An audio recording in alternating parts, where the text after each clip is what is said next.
Puzzle. I'd like to solve the puzzle. Study abroad. That's correct. You just won yourself a trip to study abroad in London, England, and you can too. Just go to studyabroad.unt.edu to see deadlines and apply for scholarships. Get ready to study abroad.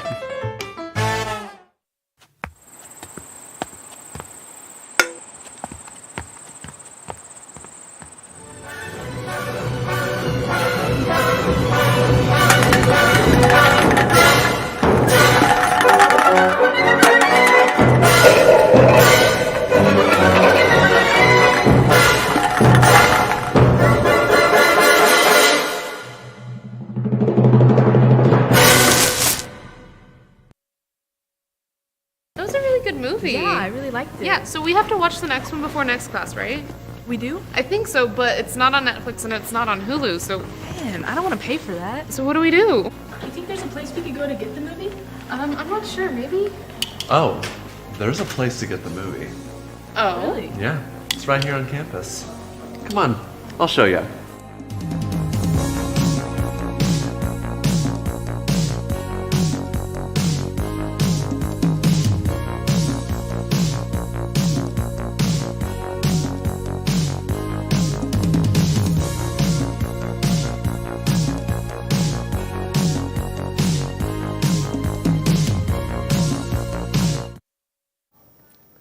Welcome back to Mean Green Game Day. I'm your host, Jake Levine. I'm joined by Mackenzie Freeman and Jasmine Grace. And now we're going to discuss the women's Final Four. Guys, is this the most exciting Final Four? I really enjoyed it. Yeah. I did as well. Yeah. Yeah, I mean, it was absolutely amazing. Right here in Dallas, it was pretty cool to see. We're going to start off with this instant classic of a game, Iowa and South Carolina. I just want to hear some initial thoughts on this game. Caitlin Clark proved herself that game. 41 points. Yeah, 41 points against South Carolina, a program who has been in this position, coached by Dawn Staley, who's made it here multiple times. And for her to still drop 40 points, that's just insane. Yeah. Yeah, definitely a legacy game for Clark, start of a legacy. I think that she's been doing it for a while, but just to get that recognition in the moment, I think was amazing for her. Really surprised to see South Carolina kind of fold like that, to be honest. Yeah. But at the same time, you can't take anything away from Iowa. They very much deserve that win. So kudos to them. Yeah, I mean, the differences on the stat sheet for this game were pretty ridiculous. I just want to run through some of these. South Carolina put up 20 more shot attempts than Iowa. South Carolina won offensive rebounds 26-5. Well, South Carolina had 5 more turnovers. Iowa had 14 assists. South Carolina only had 9. South Carolina shot a cool 4 for 20 from 3. 30 for 77 from the field. 30 for 77 That's a lot of from the shots. field. Yeah.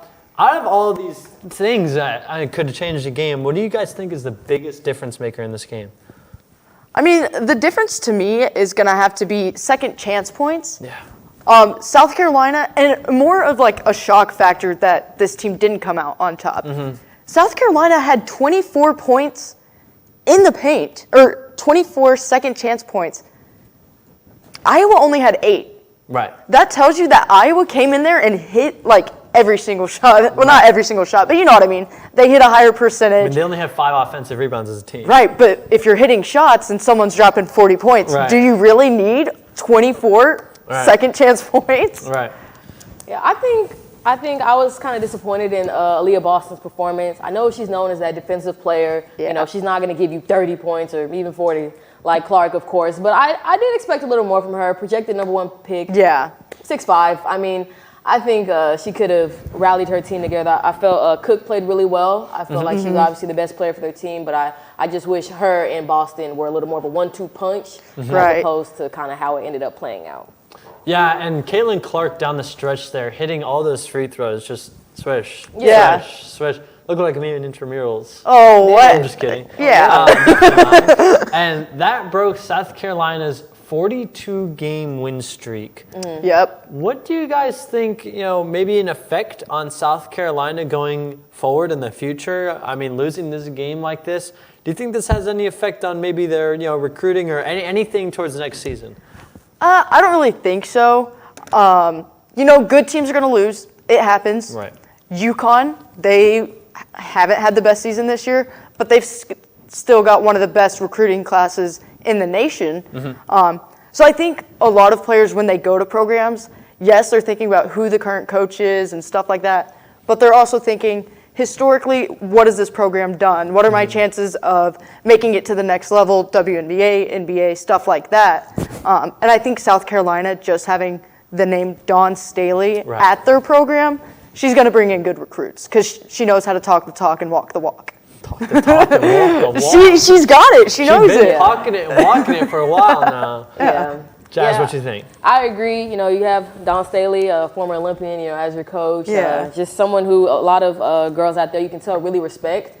She'll bring players in for sure. I don't know how much it'll affect them. I don't even would go to say that it brought the team morale down that much. I mean, you saw those girls comforting each other. You saw that they were there for each other. Obviously, I'm not sure what Cook is doing next year, but we know Boston is going to the draft. So it'll look different next year, but I think they have potential to have a lot of the same success. Right. Yeah, absolutely. And, I mean, did anyone really see this come in? I mean, I did. Really? Our very own Drew Maurer saw this coming, 36-1. I see Drew nodding. So how much of a shock was this? Going into this game, what do we think Iowa's odds of winning this game actually were? With how dominant South Carolina has been, not just this year, but in the past and the national championships. How likely was this outcome? I mean, you look at this game and it's very. Yes, it was a Final Four game, but that easily could have been the national championship, if they were on different sides of the bracket. Kind of a shame it wasn't. Yeah, but I have to give credit to Iowa. I mean, you're going against South Carolina, and yes, you have Caitlin Clark, but this is her, make it or break it. Not her make it or break it moment, because we've seen what she's done all season. But to go in and play big on the biggest stage, that just proves that you're well coached, well disciplined. It was just a good game for Iowa. Jazz. I actually picked Iowa LSU for my championship. That's insane. So, wow. That is insane. Been a pretty big fan of Caitlin Clark for a while. This is something she does on a regular. The fact that she's getting recognition is just so amazing.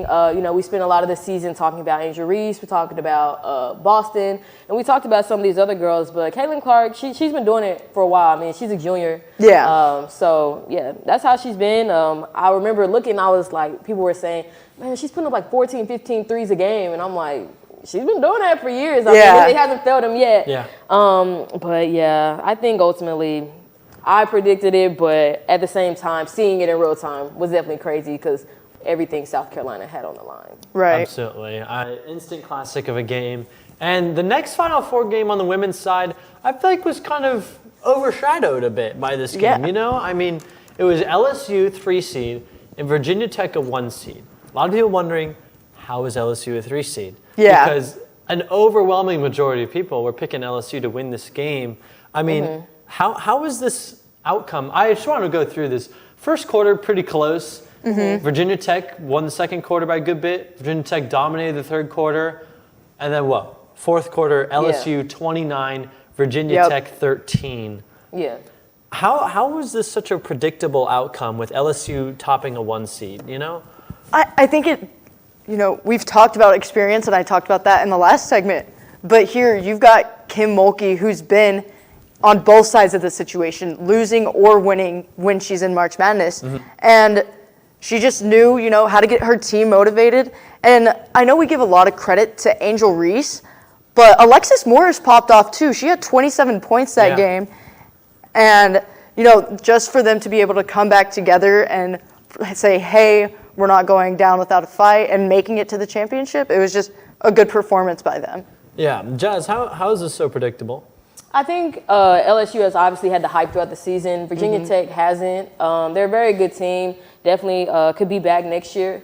But I think LSU just had better players, better coaching in this scenario. I think Alexis Morris had 10 points and Angel Reese had 10 points in the fourth quarter. So if those two are going to outscore you, then I think obviously your team is probably going to outscore the other team. So I think ultimately it came down to them. They really showed up as leaders, and that's kind of what I was looking for with Cook and Boston in the Iowa game that I was kind of missing. But like I said, Morris and Reese showed up, so kudos to them. Absolutely, and there's kind of a few different ways to point fingers at this game for what changed it, but I think to me it's pretty clear. LSU only had 7 turnovers. Virginia Tech had 18 turnovers, resulting in 13 more shot attempts for LSU. They made 10 more field goals, shot a better clip from the field. Right. Is there something I'm missing from this game that impacted it more than the turnover margin? This goes hand in hand with the turnovers, but LSU had 11 steals. Yeah. You look at this team and you think they're a very offense-based team, especially with, Angel Reese getting her offensive rebounds, getting her 15 to 20 points a game. But for them to come out and have 11 steals in a Final Four game, that's a game changer right there. Yeah, definitely. Jazz, what's something other than turnovers? Watching the game, I would say, like we talked about the fourth quarter. Yeah. I mean, watching the game, it was pretty close throughout the game. I mean, I almost wondered, is LSU going to blow this? There were certain points in the first half, they just didn't look, like themselves. But I think the fourth quarter just really solidified everything that they had been doing all season. And I thought it was a great, not only offensive performance, but also, like you guys were talking about, defensive as well. Yeah, absolutely. And so that brings us to a national championship game, the LSU Tigers and the Iowa Hawkeyes. Wow. LSU 102, Iowa 85, and we saw the beginning of a great saga. Oh, yeah. Between two of the best players. That's not the beginning, though, and I think that's what people have messed up. That is not the beginning. When Angel Reese was at Maryland and Caitlin Clark her freshman year, they've been going at it. I think people are missing that part of the saga. Yeah, I think it's coming down to, okay, now you have to make it to March Madness and you have to do something for your names to be put out there. You look at Maddie Siegrist at Villanova. Yeah. They made it, and then they lost to Miami. Everyone stopped talking about her. Yeah. Media stopped talking about her. So even if they are doing it, it's media bringing them to light. Yeah, I agree. Absolutely. And Angel Reese, she fueled off of media presence. She was going live after every game. She was talking her talk after every game. Yeah. She was talking that talk during game. Yeah, I was gonna say that's Angel Reese though. I mean, if you look back 5 years ago, even when she was at Maryland a couple years ago, I mean, that's just who she's been. She's always gonna talk the talk. And luckily, she was able to walk the walk in the national championship. That's right. And Caitlin Clark still put up 30 points with 8 assists. Angel Reese double-double, 15 points, 10 rebounds. That ultimately secured the win. LSU had a 32-point second quarter. That's like an NBA score. I mean, geez, why not? And the shooting in this game was just off the charts. I mean, LSU shot 54%. Iowa shot 50%. LSU went 11 for 17 on three-pointers. Yeah, that's crazy. Whew. They had 7 more offensive rebounds. They had 11 more rebounds in general. I mean, what was the biggest thing that helped LSU win this game by 17 and put up 102 points on the board? Yeah, that's just crazy. What was the biggest thing there? I'm going to have to go with the bench points. We saw a couple of LSU players who didn't do much, but haven't really had that pop-off game that popped off in this game. Jasmine Carson, 22 points. Yeah. You had Deja Williams, 20 points. This wasn't a Angel Reese. Yeah. No, this was a whole team game. Yeah. And the bench points really show that. Yeah. Yeah, I felt like LSU just had the best game at the best time. I've watched LSU. I think early in the tournament, they scored 50 points, and they beat somebody. So to see them score 102, I don't know if I've been watching them this season. I've never seen them score that much. So for their bench to show up, it just seemed like every shot was going in for them. And I just thought they played a heck of a game. So you just got to give it to them. Absolutely. And, I mean, talking about going forward from these two games, what do you think these two teams can take away with this? I mean, what are the direction that these two programs are heading after this legendary game? Jazz, I think recruiting-wise, Iowa's going to get a lot more girls looking over there. I looked at the Iowa girls, and most of their players are from Iowa or Minnesota or somewhere around that. There's no Southern girl on that team. So I think more nationally they will be recognized and more girls will be trying to go there. I also look forward to the Caitlin Clark revenge season. I don't think she's going to take that lightly. So y'all might want to watch out. And then also for LSU, I think they have a younger roster. Morris is leaving for the draft, but I think overall that they're on the right page and they'll continue to succeed. Right. Mac, what do these teams have to take away? I think kind of what she was saying, Iowa has to take away that they can compete. Yeah. You know, you've made it this far this year. They can run it back again. I think this definitely is a championship contender team, especially it being Caitlin Clark's senior season next year. And she can't just go back down. She's got to stay where she's at, and I think she will. Absolutely. And so that will wrap up the Final Four. When we come back, we're going to do a little NBA mock draft. Looking forward to next year, so stay right with us. Are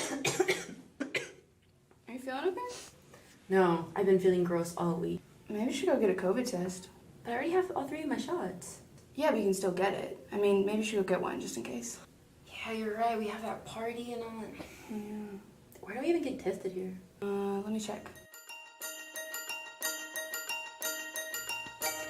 You can find free COVID testing sites at the University Union, room 381 on weekdays, 8 a.m. to 7 p.m., and on weekends, 1 p.m. to 7 p.m., and at Chestnut Hall, room 120 from 8:30 a.m. to 4 p.m.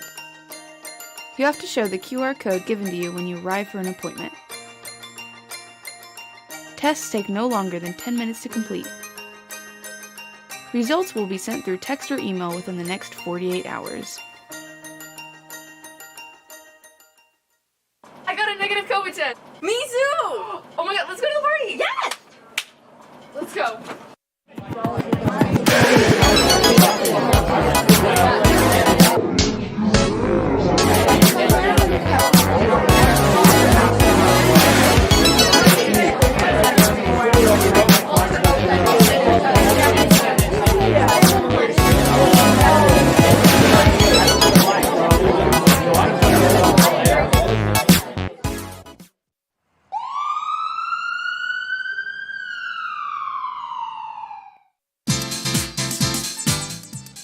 Oh hey, didn't see you there. Let's get started. This is a motor vehicle. This is the blinker mechanism. To use it, push it up for the right blinker and down to go left. You're welcome. It was easy. Welcome back to Mean Green Game Day. I'm your host, Jake Levine. I'm joined by Mackenzie Freeman and Jasmine Grace. And we're going to do a little NBA mock draft. And I have got a little tankathon machine on this computer here. And we're going to see who is going to be drafting who, okay? Okay, All let's right. do it. Let's see it. All right, so number 1 pick. Actually, we're going to start with number 1 pick. Is going to go to the Houston Rockets. Oh, okay. Number 2 pick is going to be the Utah Jazz. Okay. Number 3 is going to the Charlotte Hornets. Number 4 going to the Orlando Magic. That is interesting. That is Number interesting. 5 is going to the Detroit Pistons. Okay. So All that's right, what we let's do have it. to work with. I'm going to start down there with you, Jazz. Who is your number 1 pick in the NBA draft going to the Houston Rockets? I know it's going to be surprising, guys. But it's Victor Wembanyama. Yeah. Victor Wembanyama, he just has a lot of potential. I think, it's like a bigger KD or almost like a better Porzingis, 8-foot wingspan, which is crazy. And he's just been one of the best prospects almost that the game has seen. Obviously with those really tall players, you're concerned about injury and just durability and how long their careers can be. But I think teams are worth giving him a shot, So I really hope he turns out well, and that's my number 1 pick. I'm going to have to go with the same. I mean, when you get a player that's comparable to KD, you're taking him first pick. Also, I think in the NBA, we're seeing a change in position basketball to positionless basketball, and I think Victor fits that perfectly. I think he will excel in that environment. Yeah, I have to agree. Believe it or not, going number 1 pick, Victor Wembanyama from France. Honestly, this kid's ridiculous. He's 7'4". I saw a video of him the other day, shooting a 3, missing it, and then dunking it. Yeah. Like all in one motion. Like no in between. And I was like, whoa, this is insane. Honestly, he'd go down as one of the greatest number 1 picks of all time, in my opinion. He'll be up there with LeBron James, Michael Jordan. Honestly, we can compare him to KD, but the thing is, he's 7'4", not 6'11". Yeah. He's 7'4". So he's even more dangerous than KD. And he's 18 years old. He's younger than me. Yeah. He's younger than me. He's younger than all of us. So that is honestly just astounding to me. So, number 2 pick, going to the Utah Jazz. Jazz. Who's going to the Jazz? Scoot. You know what I'm saying? Scoot Henderson. Scoot Henderson, I love watching him play. I've loved watching him play for the last few years in the G League, last couple years. And I think he could be like a Westbrook, kind of guy. He's a special athlete, just the things he's able to do. And he's becoming a high-level passer. That's one thing I really enjoyed watching about his game evolve, is just his passing getting better. I think the Jazz, they have bigs. I think a number 2 pick would be amazing for the Jazz to get Scoot. Because they have marketing. Kessler has shown to be really good. Olynyk, they have guys. And I think Scoot would fit in pretty well there.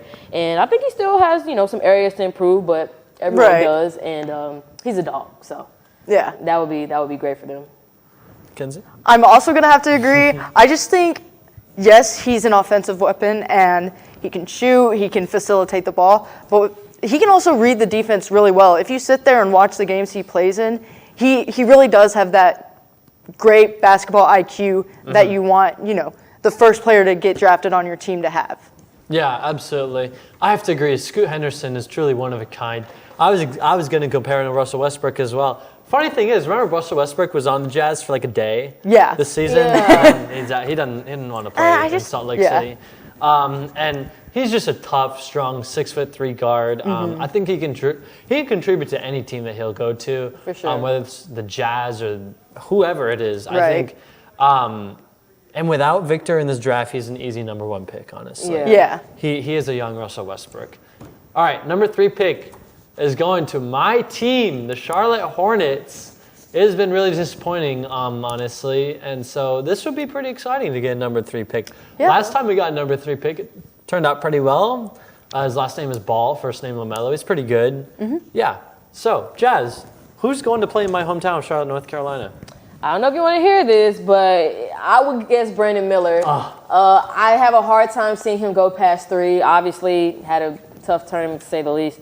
But, I mean, he's obviously shown that he can be an elite shot maker with size. He's a good playmaker. There's a lot of versatility he has on the defensive end. I think based off that potential and the games where he did show who he could be, I think he would get drafted 3rd. And if he gets past 3rd, I would be actually pretty shocked. I'm actually going to switch who I had in this 3rd position because I was just going to go down my list of these people deserve to be in this position. But for the Hornets, I'm going to go with Amen Thompson. Okay.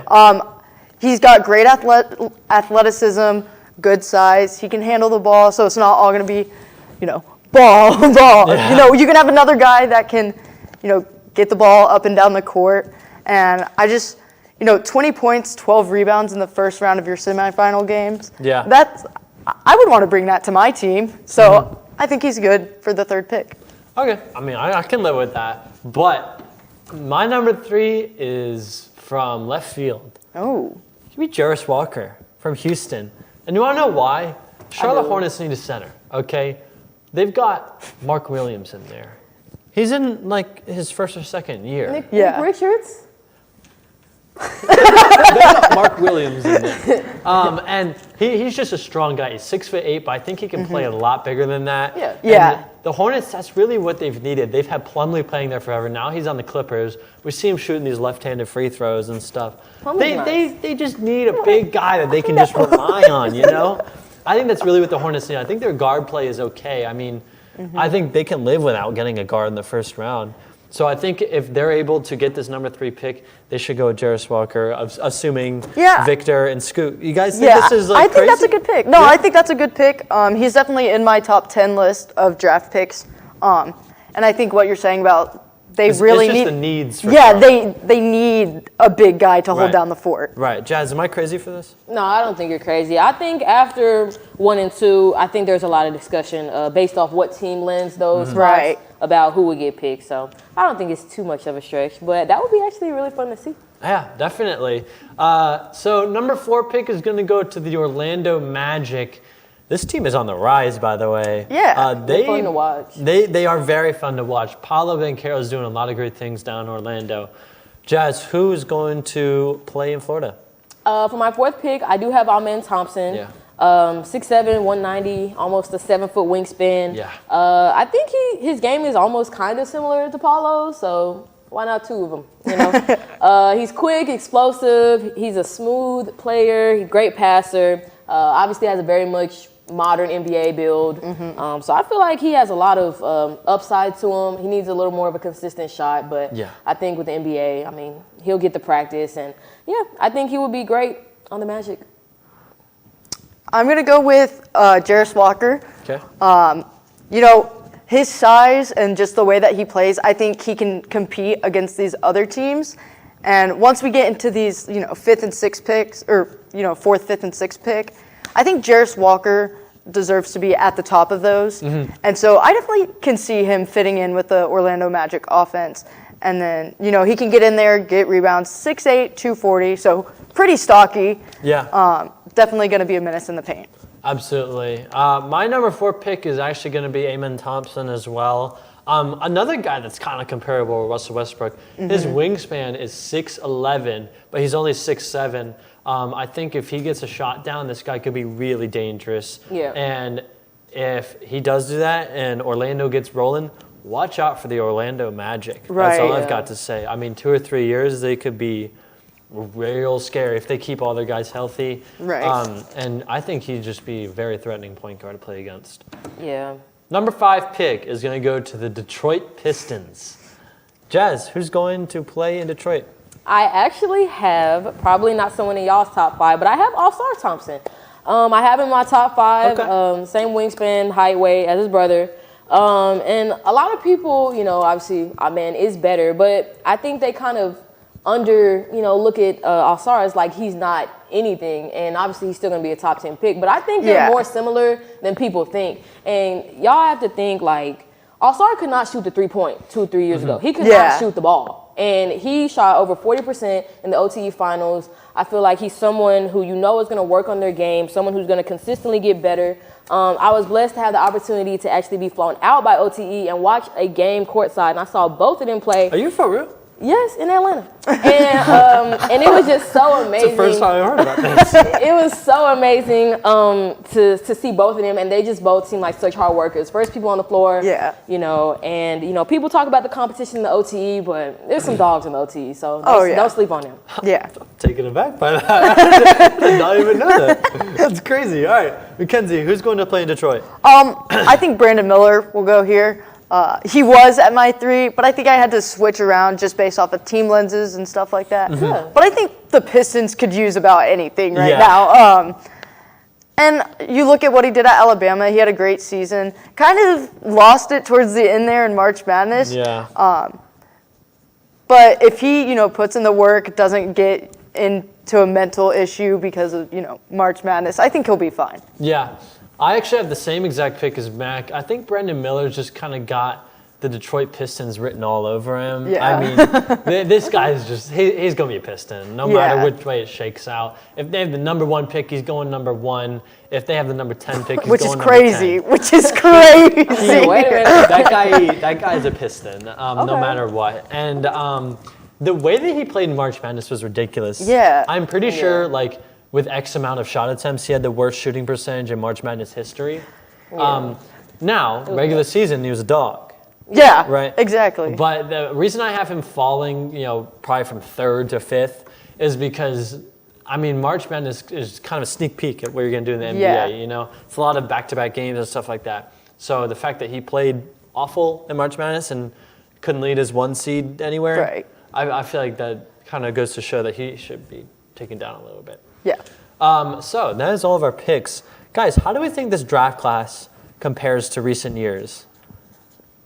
I think with Wembanyama, it's just something different. Like, excuse the data. Yeah, I mean, you look at last year, you had Chet Holmgren, but we haven't been able to see him play yet. Right. He's been injured for the season. But I think Victor and him, kind of the size, the ability to shoot, it's that same thing, and we'll see a testament to how that works in the NBA in these next few years. Jess? I think in terms of top 3 picks, this is definitely up there in the rankings. I think in terms of going through the whole 60 picks or whatever it is in the draft, I don't think it's one of the highest. Yeah. I don't think this is a very deep class. I think, like we know, Wembanyama, Scoot, and, Jarris or Brenner, whoever, I think those are all really great picks, like that top 5 range. But in terms of, like, going all the way to the 59th, 60th pick, I'm not sure if there's as many steals. Like, last year, the Mavericks got Jaden Hardy in the 2nd round. Like, that's a steal. I would be surprised to see who the steals are of this draft. Yeah. Right. Real quick, I want to talk about some. On the women's side, who do we think is going number 1 in the WNBA draft? Jazz, who's going number 1 over there? I think it'll be Boston. Most of this is based off what I see. I like a lot of other girls, but I think Boston will end up going number 1, I believe, to the Fever. Yeah. I have to agree. The Fever actually needs someone that can get in there and get rebounds. So 6'5", Aaliyah Boston from South Carolina. Yeah. She'll be a perfect fit right there. Yeah, I agree. So that will do it for this block. When we come back, we're going to talk about some way too early Final Four predictions. So stay right with us.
So a man's been walking in the desert for days at a time.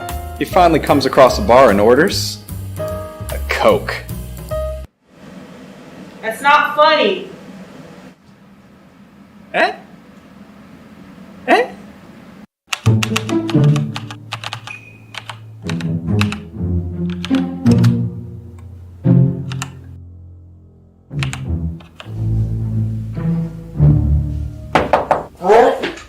Hey man, are you okay in there? You look terrible. Have you been up all night?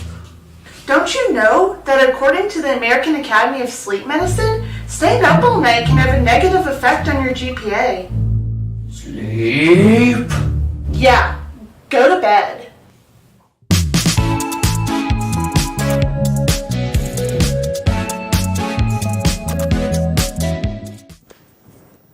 Welcome back to Mean Green Game Day. I'm your host, Jake Levine. I'm with Mackenzie Freeman and Jasmine Grace. We're going to talk about some way too early Final Four predictions right after this past Final Four wrapped up. And guys, I just want to start out with, do we think a Final Four, a men's or women's side, can live up to the Final Four we just saw? I mean, both of them were just incredible. Men's? I don't think so. Yeah. The way March Madness ended up, no. Women's, I think it only gets more exciting next year. You've got Caitlin Clark, Paige Bueckers, Angel Reese. Yeah. Like, the same energy that was this season is just going to get amplified next season for women's. Yeah. Yeah, I agree. For the men's, I don't know if it can live up to the expectation. I think this year, we obviously knew going to a mid-major that the competition isn't as, the margin isn't as large as you think. But I think for the viewer, their eye, I think they thought like, oh, these number 1 seeds, they're supposed to blow out the 16 seeds. And I think, that margin is just lowering and lowering every year. As far as the women's, like Mackenzie said, I think it's only going to get more exciting. This Final Four really brought women's basketball back into the eye of just the basketball lover, and I think that, like she said, we have a lot of girls to look for. So I think it's going to be really exciting. Yeah, I have to agree. Both of you guys. So we're going to talk about some men's way too early Final Four predictions. I'm just going to start out with the first team that I think definitely will make the Final Four. Okay, basically most confident to least confident out of your 4. Okay. It's going to be Marquette. Okay. Marquette, first year head coach Shaka Smart did an unbelievable job. I think really why they didn't make it this year is because no expected them to be anywhere near here. Right, so the hype wasn't around them. I think they were picked 9th to finish in the Big East. Yeah. So I think next year when they get a little more experience under the belts, I think Marquette is definitely going to be in that Final Four. I think they have really good odds. Kenzie, who do you think is definitely in this Final Four next year? I think we see the return of a blue blood in Duke. I think they're such a young team with people that have experienced March Madness coming back. I'm not saying, I know you said most confident to least confident, but I think they'll be in the Final Four. They may not be, the national championships next year, but I think they'll make it Final Four. Okay. Jazz. Yeah, I didn't necessarily pick my list in terms of most least confident. This is just my Final Four. But my first pick is also going to be Marquette. I have a lot of high hopes for them. I mean, like you said, they weren't projected to do much. And to win the Big East, I mean, that's already something in itself. And I think they just have a lot of positive upside. I think they'll be pretty good, and they'll have their name in the conversation for a while if they continue. Absolutely. So next one, I'm going to go with the Tennessee Volunteers. Okay. I really just think that the SEC is going to be a lot more wide open next year. Yeah. I think there's going to be a lot of room for them to kind of shine. And they did great this year. I mean, of course they didn't make the Final Four, but they had a great season. And so I think they can secure a really high seed. Although we've seen recently the high seed doesn't really matter. Seeding doesn't matter. But I like them to just go far. I think, Rick Barnes, he's got to get it. He's got to get past that curve.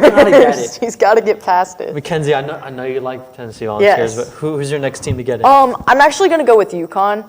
If you look at the recruiting class and you look at who's coming back that just won the championship, I don't see why they can't make it a Final Four 2 years in a row. Yeah, Jazz. I also have UConn. Like she said, 5 out of their top 6 scorers are coming back. Obviously, Jordan Hawkins is a big piece that they're going to be missing. But like you said, they're a top 5 recruiting class. I don't think they'll have a problem getting guys to go there. So I think UConn has a lot of potential to be back. Yeah, and I have to agree with you guys for my number 3 pick for Final Four. I think it's going to be UConn Huskies.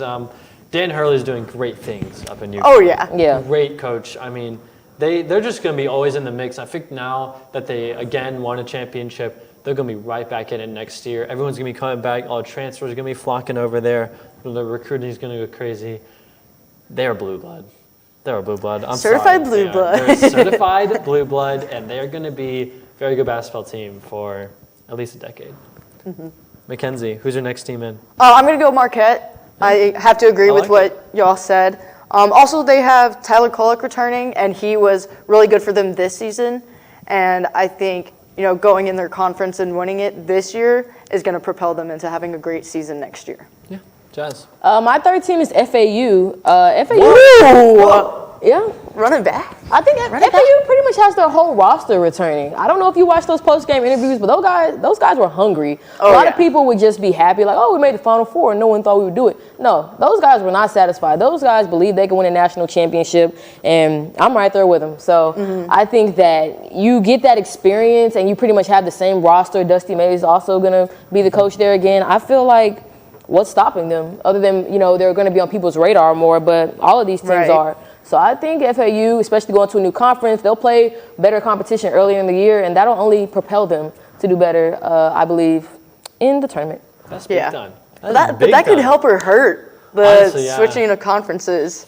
I like that, though. I'm a big fan. So last team I have making the Final Four, I'm not going to lie, this one's crazy. This one is South Carolina. beyond crazy. They didn't even make the tournament this year. Oh. But it's the Michigan Wolverines. Okay. This team, they're always in it, you know? Yeah. Except for this year. Yeah, except for this year. But you want to know why? They just got Caleb Love in the transfer portal from UNC. I think that's really big for them. Okay. And I think they can compete. You know, I think the Big Ten is really just always overrated. I don't know how they got 8 teams in the tournament this year. Yeah. They're always bad. I'm not a believer in the Big Ten. I've said this before. They're not real. I agree. Quote them. Yeah, Big Ten's fabricated. Perpetrated by the government. But Michigan's not. Michigan's always a competing team in any sport to ever exist. So that's fair. Mackenzie, who's your last team in? I'm actually going to jump into the Big Ten. Not Michigan. Michigan State. Okay, I can. They just have a great recruiting class. They actually have the number 3 recruitment class, and I think Purdue kind of overshadowed what this team, like what this Michigan State team was actually capable of this year. Mm-hmm. And you know, all the media was surrounding Purdue. Oh, they're number 1. Oh, they lost. So it kind of took away from the Big Ten, and you've got people like you who don't believe in the Big Ten. Yeah, but Michigan State, I think they could be a force to reckon with next year. Yeah, Michigan State tends to always just be around, it seems like, in terms of basketball. I'm going to run it back with my men's pick of the Miami Hurricanes. I think they're a great team. I believe everyone, all the starting players are returning except for Jordan Miller.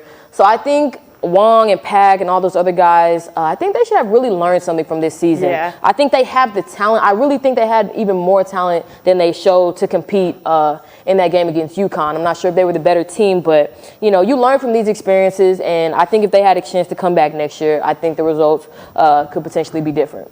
I'm a big fan of that. So women's side, I think we can just kind of run through all 4 at one time. Yeah. I mean, there's not a whole lot of difference here. Yeah. Jazz, I want to hear all 4 of your teams making the Final Four for women's. Okay, well, first I have UConn. Getting Paige back is going to be huge. Everyone talks about the saga with Clark and Reese, but you might have to throw her into the mix. And I think she talks a little trash too, so I think it'll be fun to see her. Really excited for her to come back. Wish she could have came back this year. Then my next team is LSU. I think, you know, again, they're going to have to come back, you know, next year and really play hard, and not just play hard, but they're going to have to put points up on the boards consistently throughout the whole season. You know, just Angel Reese scoring 20 and 20 isn't always going to get you the win. Alexis Morris did a lot of great things, and she won't be there next year, but I'm sure they'll get a lot of recruits. Iowa, like I said, Caitlin Clark revenge tour incoming. She's not going to be playing with anybody. You know, we might see her average almost a triple-double next year. So be lookout for that. And South Carolina, I know they're losing Aaliyah Boston. I think Cook might be a senior. I'm not sure what she's doing, but I think having Dawn Staley is just going to keep you. It's going to keep you there. So I think their recruiting class would be great, and that's my Final Four. Yeah, Kenzie. So I'm going to go with UConn. Jazz basically hinted at everything I was going to say about them. Then I've got Iowa, Caitlin Clark. She's going to be on that revenge tour, like she's saying. Also, they have 2 good recruits coming back in. Then I have LSU. Just the culture that their basketball team has there. It's almost like they have to be. Yeah. And then this one's kind of out of left field, but not really because they were a 1 seed. I'm going to go with Virginia Tech. I like what Kenny Brooks is doing over there. Yeah. And if you watch that game against LSU, they weren't a bad team. They were well coached, well disciplined, and I think we'll see that transfer into next year. Okay, yeah, I like that. So I'm going to go with, obviously, South Carolina Gamecocks. Dawn Staley's not missing a Final Four. She's just not. The world, I think, would stop spinning. Next, I'm going to go with Iowa. Again, Caitlin Clark. She's just incredible. As long as she's a Hawkeye, I think that team's going to go far. She's just so dominant. I mean, every game in March Madness, she's just dominant. I mean, she didn't have an off game. Number 3, I'm going to go with LSU. I think Angel Reese can take that team right back there. I think it's going to be very similar to this year. Yeah. But I have one difference to Virginia Tech. Give me Utah. Utah's not a bad pick. I'll take that. They're honestly an honorable mention of mine. Yeah, Utah was competing all this year. I was trying between Utah and Indiana. You know, I feel like they're kind of on the same level. Yeah. They both got upset, but I think Utah. You know, I think they can get there. Right. Yeah, I think they're fully capable. Well, everyone, I just want to say it's been an absolute pleasure being on the show this semester. It's been awesome. It's been unforgettable. And that's going to do it for this episode of Mean Green Game Day. So hope everyone watching has a great summer. Jazz, best of luck with graduation and everything. Thank you. It was a pleasure being here, pleasure being on the show. Had lots of fun with these guys. And Sean, who's not here, had lots of fun. So thank you to you guys, the crew, the staff, everyone who helped out. It's been a pleasure. Yeah. Mac? I'm going to say the same thing. It's been a pleasure being on the show. We got to do some pretty cool things, going to the CUSA tournament, doing a show there. Definitely a good experience being on the show, and I hope you guys enjoyed it as much as we have. Absolutely. It's been a pleasure hosting this show. Truly an unforgettable experience, and that will do it for this episode of Mean Green Game Day. Have a fantastic summer, and more importantly, just have a good weekend. And most importantly, go Mean Green. Woo! Woo!